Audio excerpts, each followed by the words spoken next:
Welcome to John's Vlog. At dahil day off, ako'y gagala muna. Wala naman kami mga overtime kaya ito ang naisipan ko. Gumala na lang, pampalipas oras. Kesa naman nakahiga ako sa higaan. Diyos ko, sumasakit na lang ang likod ko kakahiga, kakanood ng K-drama at TikTok. Siyempre bago tayo gumala, naglinis muna ako at naglaba.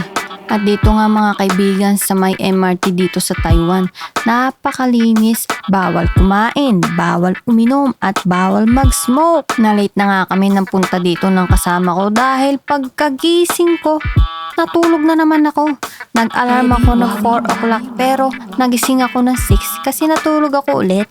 Sa daldal ko, nakalimutan ko. Nandito na pala tayo sa pupuntahan natin sa may R8.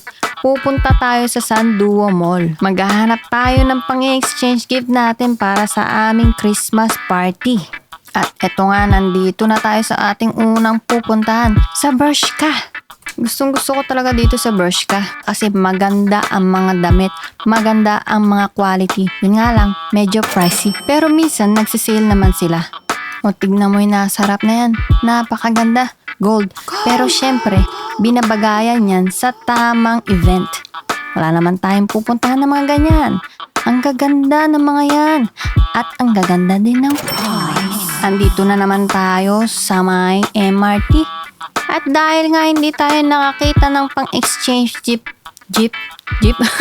pang-exchange gift. Ayan, baka mabash tayo. Gift lang, hindi natin mabanggit ng maayos.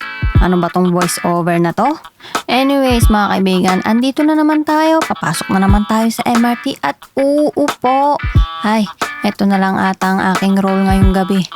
Sana makahanap na tayo pang exchange gift dahil ito talaga ang pinakamahirap na gawin. Pinag-iisip nila ako. Ayoko nga nag-iisip. Ayoko nga na-stress. Ito talagang Christmas party ang nagpapastress sa akin dahil hindi ko alam kung ano ang exchange gift ko. At nandito na nga tayo sa SKM Park. Dito tayo pupunta. Dahil gusto ko rin pumunta dito para sa mga Christmas lights. O diba? At saka wag nating kalimutan ang pang-exchange gift. Baka na naman wala akong mahanap. Sana this time meron na. At nandito na nga tayo ngayon sa SKM Park. Ang dating pangalan talaga nito is Taroko Park. Ewan ko ba bakit naging SKM Park? Sino ba yan si Park ha? Joke lang, baka mabash tayo. Nandito na nga tayo sa labas ng SKM Park at napakaganda yan tuwing gabi. O diba, feeling ko ako may-ari ng SKM Park. Nag-open sesame pa ako. Libot-libot muna ng mata at dito tayo ngayon papasok sa H&M. This time kaya makakahanap na ako ng pang-exchange gift. Let's find out. Ayan, libot-libot muna at maghanap. Baka this time makahanap na talaga tayo dahil ayoko nang lumibot kung saan-saan. Nakakapagod. Isa pa, gutom na ako. Mamaya gusto ko lang kumain. At thankfully naman, ayan, nakahanap na talaga tayo, o diba?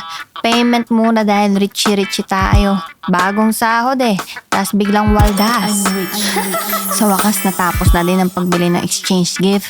At nandito na nga tayo sa may Christmas tree. At marami akong pictures dyan. Tignan mo, mukhang yayamanin tong Christmas tree na to. Gusto ko nang iuwi to sa bahay kung pwede lang. At nandito na tayo sa may Korean food dahil gutom na kami ng kasama ko. Ang in-order nga pala namin is army set. O diba, social kami. Iba yung drinks namin. Burger King. Masarap tong soup na to kasi sakto lang yung lasa niya, hindi nakakasawa. Masarap sa ganitong panahon na winter. Hindi pa talaga masyadong winter kasi sa umaga mainit pa, tas sa gabi pa lang medyo malamig. At syempre sa labas meron ding Christmas tree. Christmas tree. Yan, sa Christmas tree na yan, diba? Ang ganda, bongga. Meron pa yung snow. Fake snow. Yung bula-bula. Oras na kailangan na nating umuwi kasi magsasara na maya-maya ang mga MRT. At itong mall na to, magsasara na rin to. Unahan na natin. Ayan, magpa-picture muna tayo bago ang lahat. Yan, si Bunny. Ayan, o diba, ang saya natin kasi nakawaldas tayo, char. Another gala, another gastos. May gusto pa nga kaming puntahan ng kasama ko kaso hindi na namin mapupuntahan dahil oras na. So let's all go home. Ito talagang pinakaayaw ko. After mo maglibot, napakahaba ng hagdan. Diyos ko po. Para bumaba. Syempre nakakapagod na maglibot dahil ang haba ng nilibot mo, ang layo. Tapos, teka, ba't nga ba ako nagre-reklamo? Baka nga naman may elevator, hindi lang namin nakita, o diba? Hindi na nga ako magdadakdak, baka mabash tayo dito dahil sa reklamo natin sa pagbaba ng hagdan na may elevator naman pala. At dito nga nagtatapos ang ating gala. Sa susunod ulit, see you next time!